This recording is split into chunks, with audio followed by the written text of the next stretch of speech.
Le département et Antenne Réunion vous présentent Lien social.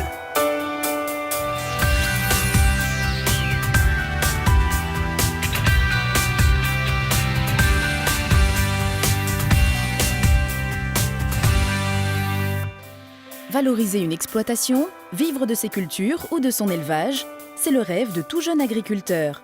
Mais ils sont nombreux à se confronter au même obstacle, l'accessibilité au terrain, alors qu'il existe de nombreuses terres en friche sur l'île. Pour rééquilibrer cette situation paradoxale, le département met en place un dispositif pour inciter les propriétaires à la location ou à la vente et pour accompagner l'installation des exploitants. Anaïs et Gaël sont deux jeunes agriculteurs en recherche de terrain.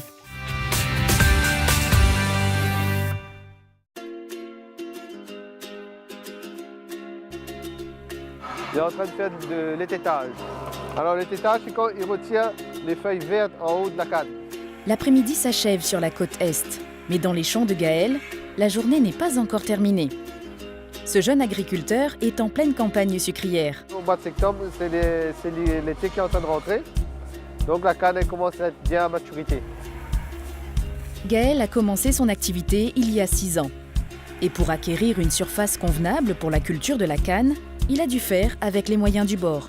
J'ai commencé avec à peu près 8 hectares, dont une partie en location par mon père, une partie en location par un terrain qui était en friche, et une acquisition s'affaire. Donc j'étais déjà morcelé en 3 parcelles sur 2 communes différentes. Pour pouvoir s'étendre et rentabiliser son activité, l'agriculteur a dû trouver d'autres astuces. Par manque de foncier, je suis allé sur la diversification, sur la culture d'ananas, pour avoir une meilleure valeur ajoutée du produit à l'hectare. Et ensuite, je peux avoir l'opportunité de faire de la production animale, un droit à produire du poulet de chair blanc. C'est donc à Sainte-Suzanne, dans son élevage, que Gaël fait son dernier arrêt de la journée. Là, je remplis le bac d'eau pour que les poulets puissent boire tranquillement. Une course quotidienne qui aurait pu lui être épargnée. Comme beaucoup de jeunes agriculteurs, Gaël est confronté à la difficulté d'acquérir des terres agricoles. Pas par manque de terrain potentiel, mais parce que les propriétaires sont réticents à louer ou à vendre leurs biens. Je pense qu'il faut plus aller dans une démarche ou mieux expliquer aux propriétaires que la terre, c'est un outil pour l'agriculteur. On ne va pas le vendre, on ne va pas le détruire, on va juste le préserver, le valoriser. Et ensuite, quand il y a changement de destination, tout revient au propriétaire. À Saint-André, la situation est encore plus désolante pour Anaïs. Le seul terrain dont elle peut profiter pour le moment, c'est son jardin en centre-ville. Pourtant, cette jeune femme a en tête un projet précis et innovant, créer un élevage porcin en plein air. Mon mari et ma belle famille ont une charcuterie, donc suite à une reconversion professionnelle, je me suis inscrite à une session de formation, un brevet professionnel pour devenir responsable d'exploitation agricole. Pour réaliser son projet, Anaïs a suivi une formation sur Saint-Joseph. Pendant 10 mois, elle a fait des allers-retours quotidiens. Mais aujourd'hui, après 2 tentatives d'installation, son idée n'existe encore que sur le papier. Mon premier terrain à la plaine des Palmis, il a été classé en zone naturelle. Ensuite, en cherchant, j'ai retrouvé un autre terrain. Donc avec ce propriétaire-là, ça s'est terminé au tribunal, tout simplement parce qu'on a eu un désaccord au niveau de la durée du fermage.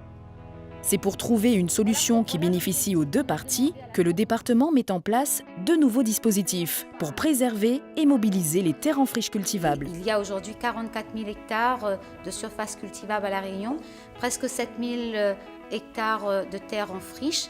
C'est un pilier de l'économie réunionnaise, l'agriculture, et nous voulons, en même temps que nous aidons l'irrigation, nous aidons également à la problématique foncière qui est le premier point d'achoppement à chaque fois qu'un agriculteur veut s'installer. D'où l'idée qui nous est venue, c'est de dire qu'on va accompagner le propriétaire dans la vente de ce foncier en lui accordant une prime de 3 000 € à l'hectare, plafonnée à 20 000 €, et ou bien, s'il souhaite louer son foncier, c'est de lui verser une allocation de 1 500 € pour tout bail signé avec un jeune agriculteur. La collectivité va plus loin.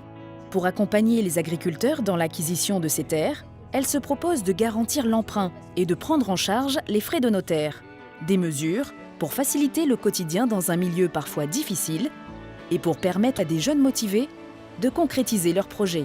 J'ai le diplôme, j'ai les compétences, j'ai le réseau de distribution, j'ai l'ambition, mais il me manque vraiment le terrain. Si le conseil départemental met en place le système de terrain recul qui incite les propriétaires à louer plus leur terrain ou à vendre, c'est sûr que ça va accélérer les choses.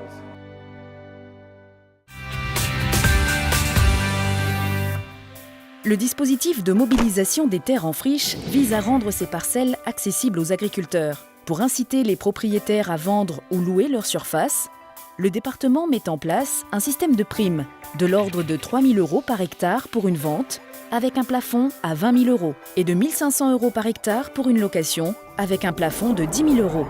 Pour aider les agriculteurs en installation à acquérir ces terres, la collectivité peut aussi garantir leurs emprunts et prendre en charge à 100% les frais de notaire. Pour plus de renseignements, vous pouvez consulter le site du département au www.cg974.fr.